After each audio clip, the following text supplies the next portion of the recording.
to another episode of Comic Book Reviews. If you love comics as much as I do, you're going to subscribe to my channel. I review comics for Comic Crusaders. I also have my own franchises, Adolescent Radioactive Samurai Platypi and Carl Vincent Vampire Hunter. They're available on Comics Central, Indie Planet, and Comixology. Check them out. Stay tuned to this broadcast for more information. Also, like the Facebook pages for each franchise for more information. Check out my Patreon site for some neat original artwork and shows that you won't find on YouTube. Hello, comic book fans, and welcome to another episode of Comic Book Reviews. Today, we're going to review Two by Chu.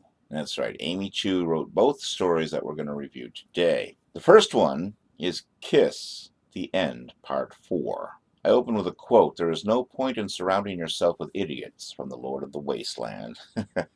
This issue begins with our protagonist, alone, walking through the desert. He seems delirious and doesn't know where he is. He is visited by an angel that calls herself Lophiel. She appropriates the Sword of Immortality and thanks our hero, whose only concern is where he can find Mania, whom he was separated from since the last issue. Looking at the creative team, Chu and Loebs bring our hero into yet another era of history. He still doesn't understand the significance of the Sword of Immortality, but he wants to return to his normal, drab, humdrum life, and is willing to do whatever it takes to achieve that goal. But now another strange creature laid claim to the sword. What makes this issue fun is not knowing if Lophiel is an angel of truth or a fallen angel. We get to follow our hero as he tries to figure out who the rightful owner of the sword is. We catch up to Mania, who has been imprisoned by her own father, and has the gall to imply that he's been a good father. Yes, most fathers imprison their daughters and keep them from achieving their goals. That's what fathers do in Lord of the Wasteland's mind, I guess. When Jay finds out what happened to Mania, he asks Lophiel for the sword. He wants to confront the Lord of the Wasteland to free Mania from tyranny. Great stuff includes the return of an albeit much older Ramon, and the arrival of another angel, a popular musician from another era. Edu Mena brings his usual awesome artistic brilliance to this series. The opening scene in the desert gives us the feeling of loss and hopelessness for the main character. Mena's style fits this title well. Highlights include the splash with the arrival of this issue's special guest angel and musician,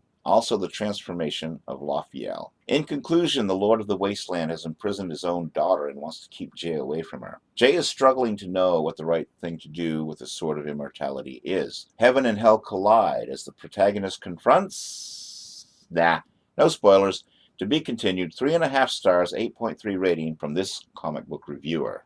Now let's look at Red Sonja and Vampirella Meet Betty and Veronica, number 3. Both titles, incidentally, are from Dynamite Comics. This issue opens with a huge mystery. The Riverdale gang is looking through an old 70s scrapbook, and there are pictures of Betty and Veronica with Vampirella and Red Sonja, even though they just met a few days ago. Looking at the creative team, Amy Chu is having fun telling this tale of fish out of water, and we see profound culture shock as Red is having trouble processing the 2010s. It's fun to watch her try to figure out where the voice of the gods is coming from as she hears her name called out on an intercom. Things turn serious, however, when a perpetrator we can't see breaks in and stabs one of our Riverdale gang and winds up in the hospital. The beauty of this title is that it shouldn't work on any level and should feel contrived. But with Amy Chu, the story and characters feel right. This is a much better read than I thought it would be. Great stuff includes one of the Riverdale gangs putting the clues together and Riverdale detectives deducing said clues. Maria Laura Sanapo has a good feel for the Riverdale gang, and the art reminds you more of an Archie comic than a Vampirella or Red Sonja comic, which it should, since it's set in Riverdale.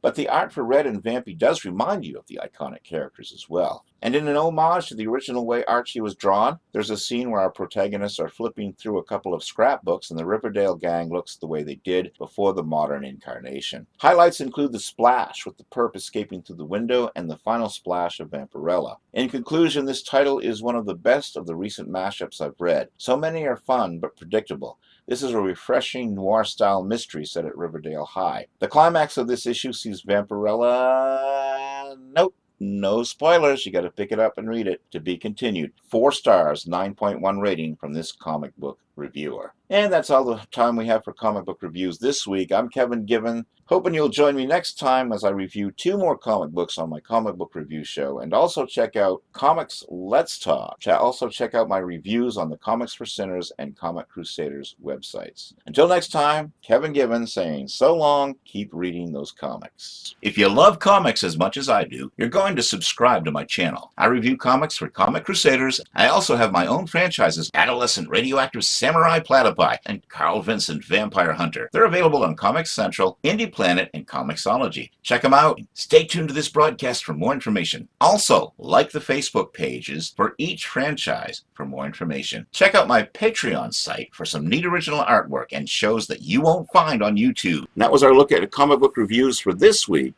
Until next time, this is Kevin Gibbons saying so long and keep reading those comics.